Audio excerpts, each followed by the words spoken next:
Bonjour tout le monde, Black Jafardi Breaking, on se retrouve sur une vidéo consacrée à Star Wars. Comme vous savez, il y a quelques jours, la Star Wars Célébration a eu lieu avec son lot de nouvelles qui vont avec, notamment films et séries. Concernant séries, on va commencer par la saison 2 de Andor. À l'heure où je vous parle, c'est la veille de la sortie du premier épisode qui aura lieu le 23 avril. Et on a eu un teaser final à quelques jours de la sortie de la série. Et on a pu voir aussi une apparition de Dark Vador. Alors, Dark Vador, pertinent ou non dans la série, j'ai cru voir à Reddit. Et une personne qui disait que ça n'a aucun sens que Dark Vador apparaisse avant son arrivée dans Rogue One. Pour ma part, je suis pas d'accord. Pour moi, le fait qu'il soit là, c'est pas nécessaire, je vous cache pas, mais ce n'est pas tant incohérent que ça pour moi. Il faut savoir que Dark Vador, entre l'épisode 3 et l'épisode 4, c'est pas forcément le second de l'Empire, hein. Il n'arrive pas après l'Empereur. Il limite ex aequo, voire après Tarkin. Parce que si vous vous souvenez bien, dans l'épisode 4, euh, il obéit un peu à Tarkin. Quand Tarkin dit à Dark Vador, Vador ça suffit quand il étrangle un de ses officiers, Dark Vador il obéit, il écoute. Alors que Vador écouter quelqu'un, franchement, c'est rare, c'est que tu es vraiment quelqu'un. Donc pour moi, c'est pas tant incohérent que ça, parce qu'il dit dans le Reddit que oui, il est trop haut placé, il n'a rien à faire là, c'est trop quelque chose de bas comparé à lui. Alors que non, quand même les plans de l'étoile de la mort, c'est le plus gros projet de l'Empire, donc c'est normal que Dark Vador ait un œil ou quelque chose là-dessus. Et puis, il n'intervient pas juste pour intervenir. Il intervient pour cadrer, pour dire j'espère que tu ne descendras pas et que les plans seront sains et saufs. Il n'aura pas un rôle majeur dans la série. Et ce qui est tant mieux quelque part, parce que j'aime beaucoup Dark Vador, il n'y a pas de souci, hein, mais on sait que pourquoi Dark Vador est là. C'est du fan service, tout simplement. C'est vraiment du fan service pour amener plus de monde. Après, est-ce que c'est nécessaire? Pas forcément non plus, parce que série, côté succès, se suffit en elle-même. On a pu le voir avec la saison 1 qui a eu un grand succès. Donc, que Dark Vador soit là ou non, ça changera rien pour moi, mais c'est un petit plus. Autre annonce, saison 2 de la série Ahsoka prévue en 2026. Alors, on a eu un recast de la série Ahsoka, notamment pour le personnage joué par Ray Stevenson, hein, qui nous a malheureusement quitté très peu de temps après la sortie de la saison 1 de la série Ahsoka. Je trouve ça dommage et regrettable parce que je trouve qu'il a apporté vraiment de profondeur au personnage qu'il jouait, c'est-à-dire Baylan Skoll. Et je trouvais qu'il apportait vraiment d'une nuance dans son jeu d'acteur, c'est-à-dire que c'était pas juste un méchant pour être méchant. Je trouvais même que c'était un peu le comte Dooku de cette série en fait. Tu sens qu'il est méchant, mais il a des intentions plus ou moins nobles et qu'il a vraiment une connaissance. En fait, il n'est pas aveuglé en fait. J'ai l'impression qu'il a un côté où je fais ça parce que c'est nécessaire. Mais bref, pour en venir à ce sujet-là, pour le recast, il s'agira de Rory McCann qui reprendra le rôle. À voir s'il sera à la hauteur ou non, on verra bien. Ça, c'est prévu en 2026. Et d'ailleurs, Hayden Christensen, alias Anakin Skywalker, a confirmé sa présence lors de ses 44 ans, donc joyeux anniversaire à lui, lors de son anniversaire à la Star Wars Célébration. Il a confirmé sa présence et il aussi fait mention des dieux Mortis qu'on voit dans la série The Clone Wars. Comment ils vont intégrer ça, je ne sais pas. Parce qu'en fait, les divinés Mortis, c'était plus lié à Anakin, vu qu'Anakin, c'était censé être l'élu de la Force.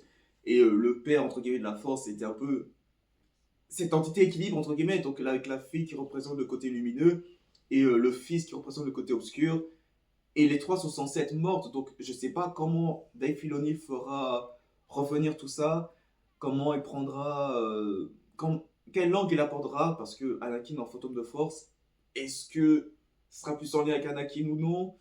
On sait que dans le trailer, il dit que Ahsoka n'est pas là par hasard, donc à voir. Il faut savoir que la saison 2, je pense qu'elle se déroule presque juste après la saison 1, dont la saison 1 était un peu un MacGuffin entre guillemets. Les intérêts de la saison 1, c'était pour les rebelles, les gentils, entre guillemets, c'est de récupérer, de retrouver Ezra. Et pour l'Empire post-Star Wars 6, parce que ça déroule après Star Wars 6, c'était le grand Admiral Thrawn qui devait prendre la relève de Palpatine, avec son projet de sonde aussi qu'on a pu voir dans Battlefront 2. Enfin bref, tous deux devaient retrouver des personnages forts et très importants pour leur faction. Maintenant que cela est fait, Throne ne laissera certainement pas faire et je pense qu'il compte vraiment passer à l'attaque. Donc, ça promet, ça promet, ça promet, ça promet. Donc, comme je vous ai dit, prévu pour 2026. Concernant le Grand Amiral Thrawn et Ahsoka, on enchaîne avec la série The Mandalorian et Grogu. Alors, je vous cache pas que la première vue, enfin, au début, je ne comptais pas trop en parler parce que The Mandalorian et Grogu, j'en ai rien à foutre. Voilà, je vous dis très clairement, je m'en fous. Je veux bien croire que ce soit bien, mais les Mandaloriens, c'est pas trop mon délire de base. Et Grogu et tout, aussi, avec saison 2 et saison 3, franchement, je ne cache pas que j'ai pas trop accroché. Mais bon, j'ai quand même voulu voir le teaser et je vous dis très clairement, j'ai retourné ma veste parce que finalement, je suis quand même un peu hypé. Ça se déroulera, je pense, avant les événements de la saison 1 de la série Ahsoka. Parce que pendant le trailer, il est dit que oui, il y a une rumeur comme quoi le Grand Maltrain va revenir. Donc, est-ce que ça se déroulera avant, voire même pendant la saison 1? Ça risque de se chevaucher, pourquoi pas. Mais je pense que ce sera assez intéressant parce qu'on a vu le retour du Grand Maltrain du point de vue des rebelles, de la série Star Wars Rebels avec Ahsoka, etc. Mais on le verra du côté des Mandaloriens aussi parce qu'ils ont également leur mot à dire depuis la chute de l'Empire, donc voilà. Donc ce sera toujours avec Pedro Pascal, ce sera sorti le 22 mai 2026, donc là on a vraiment une date bien précise, donc dans un peu plus d'un an. À voir, à voir, à voir. Je vous cache pas qu'au début j'étais pas trop hypé, mais là je vais regarder parce que le Grand Amiral Thrawn, honnêtement c'est juste pour ça que je vais regarder. Dernière annonce niveau série, une série sur Dark Maul, pourquoi faire j'ai envie de dire. Dark Maul, ouais, Shadow Lord. Une série centrée sur Dark Maul. Alors, énième fois, on verra Dark Maul en série, sauf que cette fois, il sera le personnage principal. En fait, au début, j'étais hype. J'étais hype parce que Dark Maul, on va pas se mentir, c'est un personnage très bien écrit, aussi bien sur The Clone Wars que Star Wars Rebels, etc. Pour moi, ça, il n'y a pas de souci. Maintenant, il s'agirait de laisser Dark Maul tranquille. Parce que c'est bon, quoi. En fait, on a eu la Dark Maul période The Clone Wars, donc entre l'épisode 2 et l'épisode 3, voire épisode 3 avec l'ordre de 66, et la série va se dérouler un an après les événements de l'épisode 3, de Star Wars épisode 3. Ça se déroule un an après. On a eu Dark Maul Rebels, avec, il a tenté de convertir Ezra au côté obscur. On a vu sa mort, il s'est fait battre 2 fois par Obi-Wan, donc bon, ça y est. Vraiment, laissez tranquille. D'accord. Donc je sais que ça a pu être centré sur l'Aube Cardat, son syndicat du crime, etc. Moi, ce qui me jette, c'est que pour moi, c'est un aveu de faiblesse. En fait, pour moi, Disney est dans une situation où, en fait, Disney est piégé, en fait. Star Wars Disney est piégé et on va pas se mentir, c'est un peu nous, les fans, qui avons créé un peu cette situation-là. Je m'explique. Lorsque la première trilogie, postologie, pardon, de Star Wars sur l'ère Disney est sortie, on s'est beaucoup plaint. On s'est beaucoup plaint parce que oui, c'est un peu du copier-coller par rapport à la trilogie originale. Il n'y a aucune créativité, aucune originalité, etc. Et à juste titre. Je rejoins cette critique-là, à vrai dire. Maintenant, le problème, c'est que quand Star Wars Disney essaie d'introduire de nouveaux personnages, de nouveaux univers, de nouveaux codes et tout, on se plaint également. Je veux dire, il y avait d'autres séries qui sont sorties, notamment avec les deux sœurs jumelles qui se passent, la série avec deux sœurs jumelles là, qui se passe avant les événements de Star Wars 1. Enfin, oui. Et qu'on voit Dark Plagueis à la fin, j'ai oublié de nous la série, excusez-moi. Moi, pour ma part, j'ai trouvé que c'était une bonne série. C'était pas la meilleure série, c'était pas top tier, on va pas se mentir. Mais c'était pas non plus catastrophique. Et du coup, Disney, qui reste quand même une entreprise, hein, ils doivent faire comme ils doivent faire comme des bénéfices. Ils doivent créer du revenu. S'ils voient qu'avec de nouveaux personnages et tout, ça n'accroche pas pour diverses raisons, bah, eux, ils vont se dire, bon, ok, quand on crée quelque chose de nouveau, ça plaît pas, on va revenir sur des valeurs sûres. On va revenir avec du Dark Vador, par exemple, qui revient une énième fois. On va revenir avec du Ahsoka, même si on a déjà commencé avec la saison 1, mais vous comprenez, on a déjà eu plusieurs fois avec Ahsoka, on a eu avec Rebels, on a eu Tales of the Jedi, on a la série Ahsoka, ça fait déjà 3 trucs avec Ahsoka, sans compter The Clone Wars. Ça fait beaucoup, ça fait 4 en fait, ça fait beaucoup. Et là, j'ai l'impression qu'ils font pareil avec Dark Maul. On a eu avec The Clone Wars, Rebels, là on a sa série proprement centrée autour de lui. Ça fait beaucoup et je trouve qu'ils vont un peu essorer Dark Maul entre guillemets jusqu'à ce qu'il ne reste plus rien, jusqu'à ce que la hype soit vraiment morte et définitive.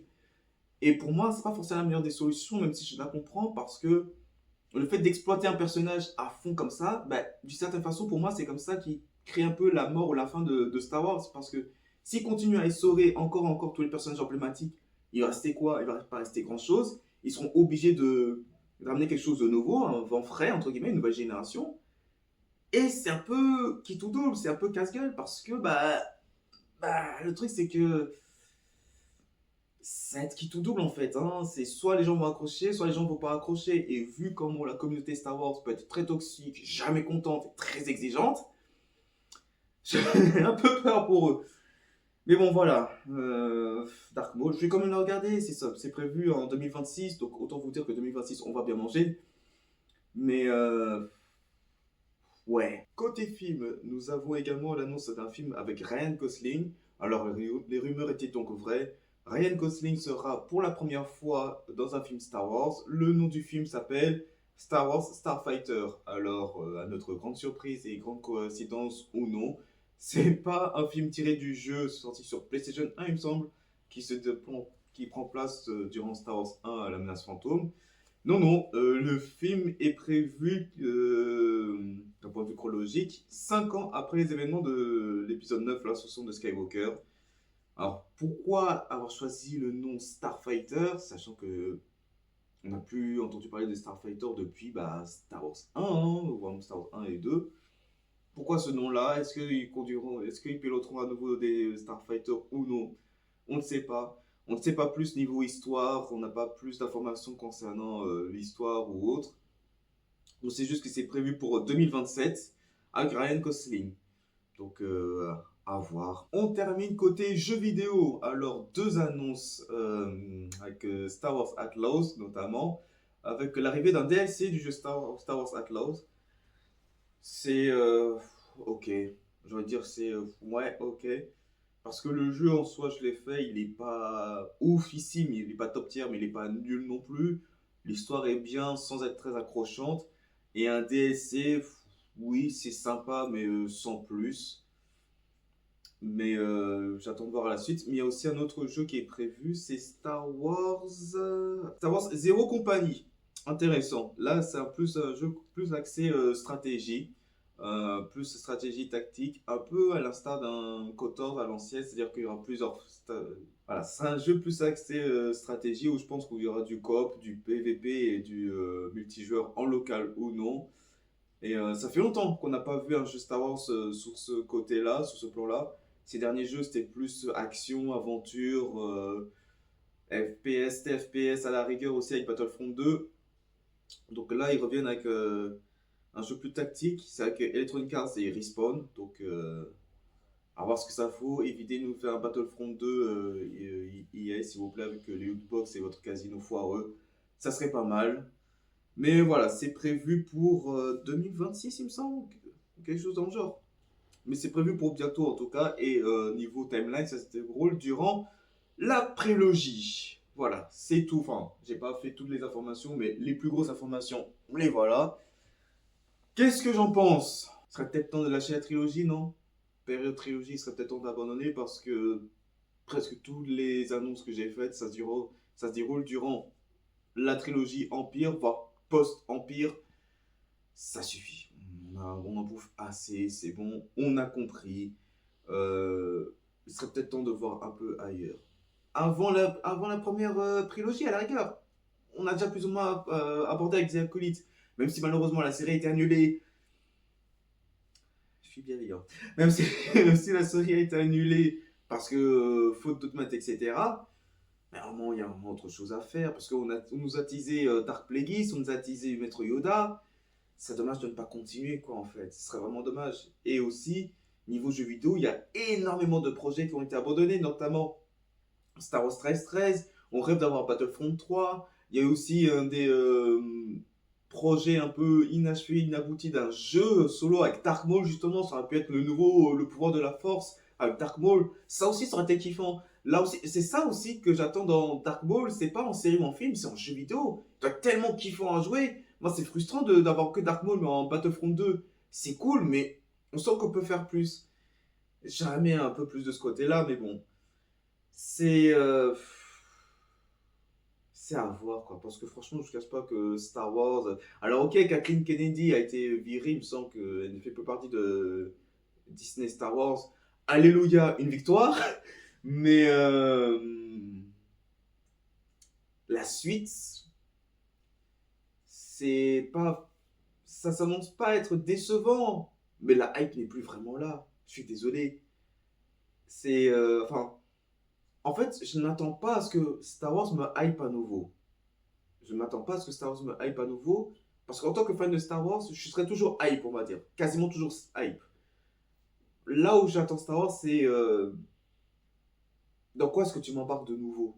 C'est bon, Empire et tout, je connais, d'accord. Il y a des comics pour ça, il y a des vidéos sur YouTube faites pour ça. C'est bon. Est-ce qu'il n'y a pas autre chose à aborder? Enfin, je sais pas, c'est l'un des univers les plus riches et denses qui existent. J'ai vu te voir dans les jeux vidéo, Legends, il y a des tas, c'est vraiment cross-média le plus riche qui existe. Et on n'en fait rien, on reste sur la même timeline. Et c'est frustrant en fait.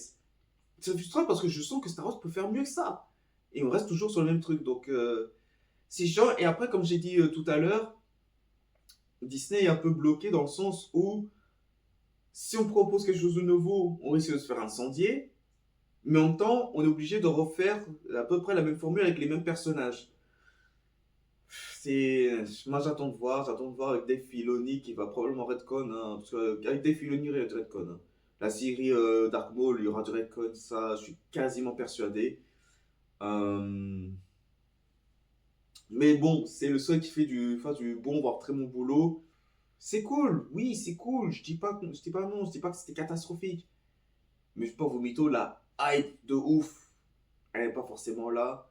L'intérêt est là, sans plus, parce que pour le peu qu'on soit un peu fan et qu'on creuse et tout, on sait plus ou moins quelle langue ça va aborder aussi.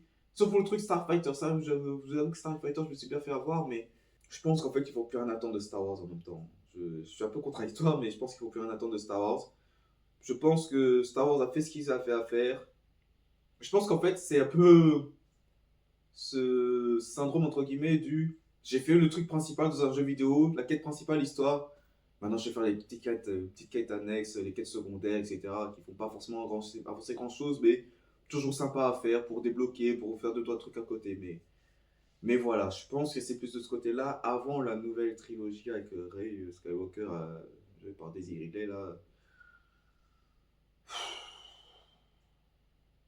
on veut pas de ça en fait. Mais bon, c'était Black Jafar. Dites-moi ce que vous avez pensé dans l'espace commentaire. Hein. Likez, commentez. Et la force malgré tout. Ciao.